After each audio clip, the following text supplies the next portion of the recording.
All beings always desire happiness. Happiness without any trace of sadness. At the same time, everyone loves themselves above all else. The cause for love is only happiness. Therefore, this happiness must reside within ourselves. And what's more, this happiness is experienced daily by everyone when sleeping, when there is no mind. To achieve this happiness naturally, we have to know ourselves. To this end, the self-enquiry, who am I? It's the best manner.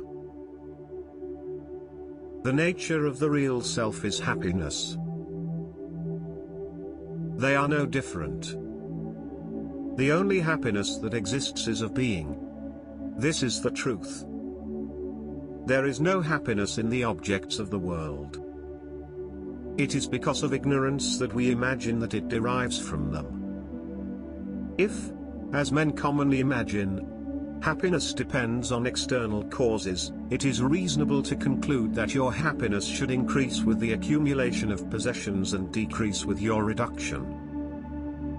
Therefore, his happiness should be nil if he were devoid of possessions. However, what is the experience of man? Does it confirm this point of view? In deep sleep, the man is deprived of all his possessions, including his own body. Instead of being unhappy, he is completely happy. All people like to sleep soundly. The conclusion, therefore, is that happiness is inherent to man, not originating from external causes. You must perform the I in order to access the source of pure happiness. There is a story in Panchadasi, illustrating how our pains and pleasures are due to our ideas, not facts. Two young men from a village went on a pilgrimage to North India together. One of them died there. The other, having got a job, decided to return to the village just a few months later.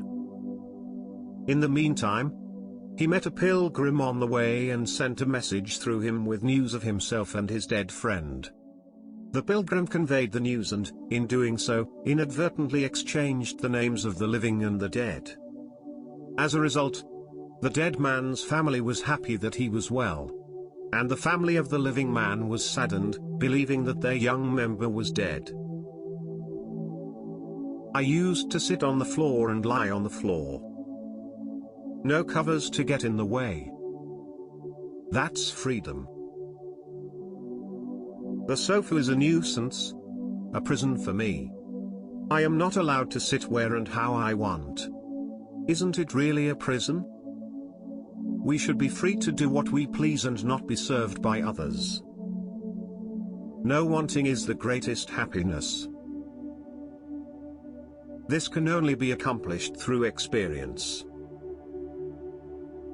Not even an emperor is a match for a man without desires.